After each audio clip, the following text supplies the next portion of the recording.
अम, okay, लेकिन अब corporate connection में वक्त हो चुका है कॉर्पोरेट से बात करने का। फोकस में है रैलीज इंडिया। यहाँ पर टाटा केमिकल्स की ये subsidiary company agri input agri chemical fertiliser के कारोबार से जुड़ी हुई है। कंपनी के जून तिमाही के नतीजे जो आए हैं वो काफ़ी दमदार रहे हैं। कंपनी घाटे से मुनाफे में आ गई है। अब इसके बाद शेयर में भी हम जोरदार एक्शन देख रहे हैं। फिलहाल 3% ऊपर है, लेकिन मजबूत नतीजों में किन फैक्टर्स का योगदान रहा है, ग्रोथ आउटलुक क्या है, तमाम पहलुओं पर बातचीत करते हैं। हमारे साथ जुड़ रहे हैं कंपनी के एमडी और सीईओ ज्ञानेंद्र शुक्ला। ज्ञानेंद्र जी, आपका बहुत बहुत स्वागत है हमारे इस खास पेशकश में। धन्यवाद, आज आपने शिरकत की। कॉन्ग्रेचुलेशंस, नंबर्स काफ़ी बेहतरीन है जहां तक इस नए वित्त वर्ष की पहली तिमाही की बात है। लेकिन अब वॉल्यूम अगर हम देखें पिछली तिमाही में, तो वो किस तरह से आपने उसका आकलन किया है, किस तरह का वॉल्यूम देखा गया? रैलीज का जो बिजनेस है वो सीजन के ऊपर निर्धारित होता है, तो हमें इसको जो है कभी कभी क्वार्टर से क्वार्टर कंपेयर नहीं करना चाहिए। इस साल चूंकि क्वार्टर वन में मानसून अच्छा रहा है, ज़्यादातर फसलों के प्राइसेस अच्छे थे, कमोडिटी प्राइसेस अच्छे थे, इसके वजह से डिमांड अच्छी रही है। प्रोडक्ट की थोड़ा प्लेसमेंट भी अर्ली हुआ है, बिकॉज मानसून ज़्यादातर जगहों पे समय से पहले आ गया था।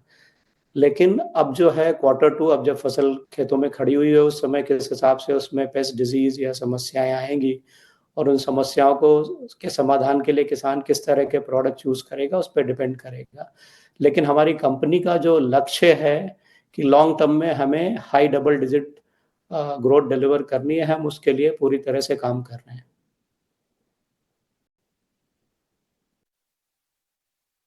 यहाँ पर एक और चीज़ जानना चाहेंगे आपसे, अब क्योंकि आप हमारे साथ जुड़े हुए हैं तो ट्रम्प टैरिफ के बारे में बातचीत तो करनी होगी। ओवरऑल इम्पैक्ट कैसा आप देखते हैं? इसीलिए भी क्योंकि इस तरह के सिचुएशन में मौके ढूंढना बहुत ज़रूरी है। भारत के लिए आपके मुताबिक कहाँ किस तरह के मौके हैं, और अगर यहाँ पर टैरिफ डाल दिया जाता है, किस तरह से आप देखते हैं कि इमीडिएट रिएक्शन हमें पड़ता हुआ दिखाई देगा? टैरिफ जो है बड़ा कॉम्प्लिकेटेड सब्जेक्ट है। जब इस विषय पे पूरा टैरिफ के डिटेल आ जाएंगे, उस समय ही कमेंट करना ठीक रहेगा। लेकिन मैं ये बता सकता हूँ कि जब से ये टैरिफ का डिस्कशन शुरू हुआ है, तो बाज़ारों में थोड़ी-सी अनिश्चितता बनी हुई है। जैसे जब 3-4 महीने पहले जब टैरिफ अनाउंस हुआ था, उस समय एक्सपोर्ट बिज़नेस में क्या होगा, डिफरेंट मार्केट में किस तरह से एक्सपोर्ट बिहेव करेगा। अभी तक मैं ये कहूँगा कि टैरिफ रिलेटेड चीज़ों का बिज़नेस पे डायरेक्ट इम्पैक्ट बहुत ज़्यादा नहीं आया है। कुछ प्रोडक्ट पे पॉज़िटिव है, कुछ पे नेगेटिव है। कुछ देशों के लिए पॉज़िटिव है, कुछ के लिए नेगेटिव है। मैं यही आपसे गुज़ारिश करूँगा कि एक बार जब ये हो जाए, सारी डिटेल आ जाए, उसके समय फिर से वापस उस पे चर्चा कर सकते हैं।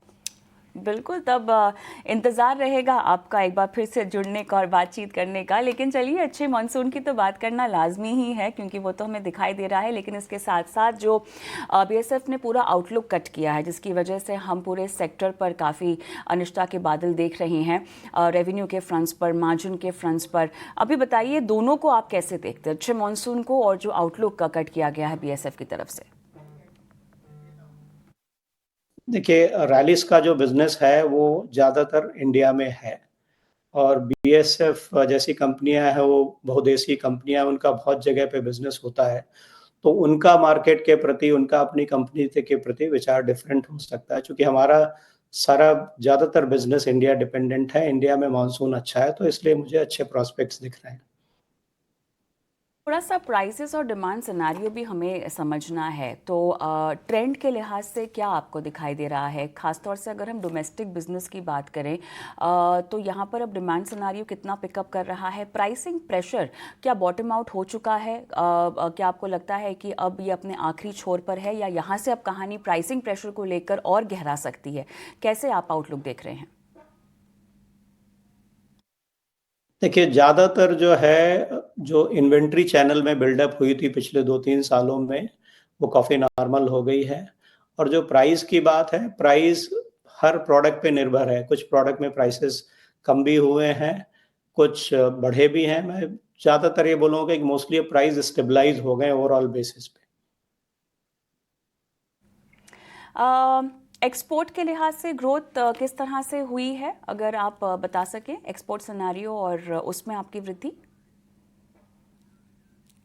हमारा एक्सपोर्ट बिजनेस जो है करीब करीब आप ये देखिए कि करीब 200 करोड़ रुपए पहुंच गया, जिसको हम B2B बिजनेस बोलते हैं, वो 200 करोड़ के आसपास पहुंच गया। पिछले साल के मुकाबले हमारा जो B2B बिजनेस है उसमें हमारे करीब 23% की ग्रोथ हुई है। टू बी में लगभग 23% की ग्रोथ हुई है, ये अच्छा नंबर है। लेकिन अब लॉन्ग टर्म विजन की बात करना चाहते हैं बायो पेस्टिसाइड सेगमेंट को लेकर। यहाँ पर आपका लॉन्ग टर्म विजन क्या है? कुछ आपने रूपरेखा तैयार की है जो आप साझा कर सकते हैं? कंपनी के लॉन्ग टर्म विजन में हमने ये निर्धारित किया कि हम 3 सेगमेंट में पार्टिसिपेट करेंगे। एक तो हमारा डोमेस्टिक बिजनेस जो है बहुत बड़ा इंपॉर्टेंट है, हमारा ब्रांड बहुत स्ट्रांग है, तो डोमेस्टिक ब्रांडेड बिजनेस जो है हमारी नंबर 1 प्रायोरिटी है। चूंकि हमारा इन्वेस्टमेंट मैन्युफैक्चरिंग में काफ़ी है, हम उन प्रोडक्ट को ग्लोबली एक्सपोर्ट भी करना चाहेंगे। और डोमेस्टिक में क्रॉप प्रोटेक्शन प्रोडक्ट, सीड, और एक हमारी थर्ड कैटेगरी है जिसके बारे में मैं बात करता रहा हूँ, उसको soil and plant health portfolio बोलते हैं। तो जितने भी प्रोडक्ट सॉइल के और प्लांट हेल्थ की इंप्रूवमेंट के लिए होते हैं वो सारे उस कैटेगरी में आते हैं। उसमें सब कैटेगरीज हैं, तो हमारा ध्यान तीनों सेगमेंट में है। तीनों सेगमेंट में हम R&D करके नए प्रोडक्ट लॉन्च कर रहे हैं और करते रहेंगे। लेकिन लॉन्ग टर्म अगर देखा जाए तो हमारा जो अभी पिछले medium term to long term ज़्यादातर रेवेन्यू डोमेस्टिक से ज़्यादा आएगा, लेकिन एक्सपोर्ट भी हमारे लिए एक अच्छी अपॉर्चुनिटी है, क्योंकि हमारे पास मैन्युफैक्चरिंग एसेट्स हैं, हमारे पास रजिस्ट्रेशन है, हम और ज़्यादा रिलेशनशिप बढ़ा रहे हैं विदेशी कंपनियों से, विदेश की बाज़ारों में ग्राहकों के साथ, तो उसके भी प्रॉस्पेक्ट्स काफ़ी अच्छे। शुक्ला जी, अच्छा लगा आपसे बातचीत करके, आपने समय दिया, तमाम सवालों के जवाब दिए, बहुत बहुत धन्यवाद। और इसी के साथ हम देख रहे हैं स्टॉक में भी इसका इम्पैक्ट पड़ता हुआ, लगभग 3% की तेज़ी के साथ एलिस इंडिया का स्टॉक में कारोबार हो रहा है। लेकिन हम